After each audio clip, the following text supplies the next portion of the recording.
ব্রাহ্মণবাড়িয়া সদর রেলওয়ে ফাঁড়ির ইনচার্জ রফিকুল হয়ে উঠেছেন ভয়ঙ্কর ঘুষখোর। বেপরোয়া ঘুষ বাণিজ্যের পাশাপাশি পুরনো মামলায়ও করেন অর্থ আত্মসাৎ। স্টেশন সংলগ্ন ক্ষুদ্র ব্যবসায়ীরা জিম্মি এখন তার কাছে। 2021 সালের হেফাজতের ইস্যুতে মামলায় ফাঁসানোর ভয় দেখিয়ে করেছেন ঘুষ বাণিজ্য। বিস্তারিত দেখুন ব্রাহ্মণবাড়িয়া থেকে রাফিউল ইসলামের তৃতীয় পর্বের ধারাবাহিক অনুসন্ধানীর প্রতিবেদনের প্রথম পর্বে। ব্রাহ্মণবাড়িয়া সদর রেলওয়ে ফাঁড়ির বর্তমান ইনচার্জ রফিকুল ইসলাম রফিকের বিরুদ্ধে চাঁদাবাজি, টিকিট কালোবাজিদের সঙ্গে সখ্যতা এবং অতীতে রাজনৈতিক মামলায় ফাঁসানোর ভয় দেখিয়ে অর্থ আদায়ের একাধিক অভিযোগ উঠেছে।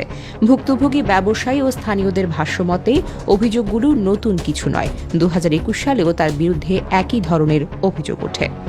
স্টেশন এলাকায় একাধিক ক্ষুদ্র ব্যবসায়ী জানিয়েছেন, রেলওয়ে স্টেশন সংলগ্ন বউবাজার এলাকায় প্ল্যাটফর্মের বাহিরে চায়ের দোকান পরিচালনাকারীদের কাছ থেকে মাসিক 1000 টাকা করে দাবি করা হচ্ছে। ব্যবসায়ী লোকমান হাকিম ও সৈকত অভিযোগ করেন, ফাঁড়ির ইনচার্জ রফিকুল ইসলাম রফিক নিয়মিত এই সকল অর্থ দাবি করেন। চাঁদা দিতে অস্বীকৃতি জানালে দোকান উচ্ছেদ, মামলা ও বিভিন্ন রকমের হয়রানির হুমকি দেওয়া হয় বলেও তারা দাবি করেন। একই এলাকার আরেক ব্যবসায়ী ইব্রাহিম অভিযোগ করেন, তার কাছে ফাঁড়িতে কার্পেট দেওয়ারও দাবি জানানো হয়েছে। স্থানীয়রা জানান, এসব দাবির কারণে ক্ষুদ্র ব্যবসায়ীদের মধ্যে আতঙ্ক বিরাজ করছে। স্টেশন এলাকার মোকলেস মিয়া অভিযোগ করেন, বর্তমানে রেলওয়ে স্টেশন টিকিট কালোবাজারিদের সঙ্গে ফাঁড়ির ইনচার্জের সখ্যতা রয়েছে। তার সহযোগিতায় টিকিট কালোবাজারি এখন অব্যাহত আছে বলে তিনি দাবি করেন। তবে এসব অভিযোগ অস্বীকার করেছেন অভিযুক্ত কর্মকর্তা। রফিকুল ইসলাম রফিক বলেন, দায়িত্ব নেওয়ার পর প্রায় 60 জন টিকিট কালোবাজারি ও মাদক কারবারিকে গ্রেফতার করে কারাগারে পাঠানো হয়েছে। তার ভাষ্যমতে একটি চক্র তার বিরুদ্ধে পরিকল্পিতভাবে অপপ্রচার চালাচ্ছে। সাবেক কোনো ইনচার্জ পুনরায় এই ফাঁড়িতে আসার উদ্দেশ্য এসব করাচ্ছে তিনি দাবি করেন। অনুসন্ধানে জানা গেছে, 2021 সালে ব্রাহ্মণবাড়িয়া সদর মডেল থানার উপপরিদর্শক হিসেবে কর্মরত থাকাকালে তার বিরুদ্ধে গুরুতর অভিযোগ ওঠে। ওই সময় ভারতের প্রধানমন্ত্রী নরেন্দ্র মোদী এর বাংলাদেশ সফর বিরোধী আন্দোলনকে কেন্দ্র করে জেলায় সহিংসতার ঘটনায় দায়ের হওয়া মামলাগুলোতে নাম জড়ানোর ভয় দেখিয়ে অর্থ আদায়ের অভিযোগ ওঠে।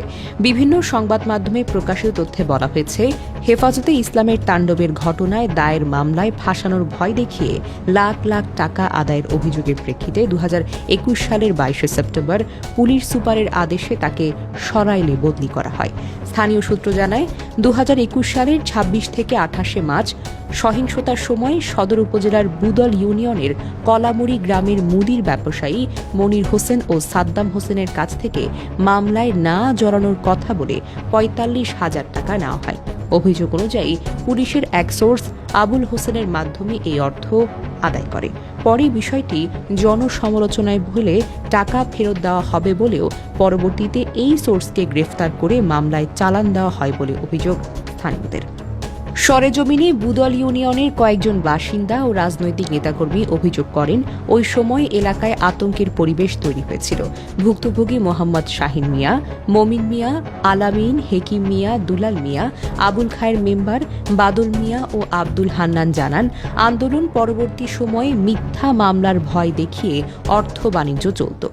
1.5 লক্ষ 2 লক্ষ টাকা দিয়ে ওদের সাথে মনে করেন যে হাত নিয়ে রয়েছে, আর আমাদেরকে এই যে অযথা উদ্যুতি নিয়ে আসে এইভাবে জেল হানার মধ্যে নিয়ে আসে আটকায় রাখছে। এসআই রফিক সে বিভিন্ন মামলার অজুহাতে মানুষের কাছ থেকে বিভিন্ন রকমের টাকা পয়সা নিছে এবং টাকা পয়সার বিনিময়ে সে আসামি ধরবো করে ওই আসামির ধরে নেয় টাকা নিয়ে। আর যারা টাকা দিতে পারছে না তাদেরকে হয়রানি করছে পাশাপাশি তাদেরকে টাকা নিয়েও তাদেরকে আবার ধরছে। আমাকে হুমকি দিয়ে বলতো যে আমি যদি মরে যাই তাহলে আমার হাড় গোরস্থান থেকে নিয়ে আসবে।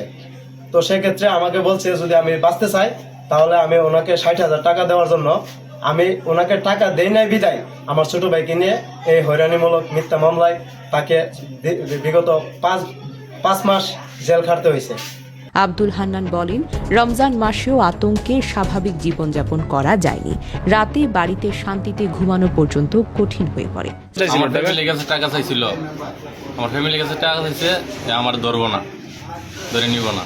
তারপরেও আমার ফ্যামিলির কাছে টাকা নিছে, নেওয়ার পরও আমার ধরে নিছে।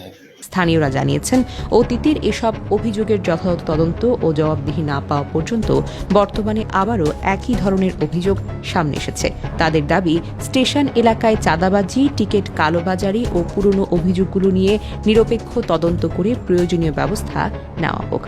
এ বিষয়ে সংশ্লিষ্ট ঊর্ধ্বতন কর্তৃপক্ষের বক্তব্য জানা সম্ভব হয়নি। তবে স্থানীয় ব্যবসায়ী ও বাসিন্দারা বলেন, অভিযোগের সুষ্ঠু তদন্ত না হলে রেলওয়ে স্টেশন কেন্দ্রিক অনিয়ম ও হয়রানি বন্ধ হবে না। দর্শক, পরবর্তী পর্বে থাকছে আরও বিস্তারিত। চোখ রাখুন অগ্রযাত্রা প্রতিদিনে। অগ্রযাত্রা প্রতিদিন, নির্ভীক প্রত্যয়ে উজ্জীবিত।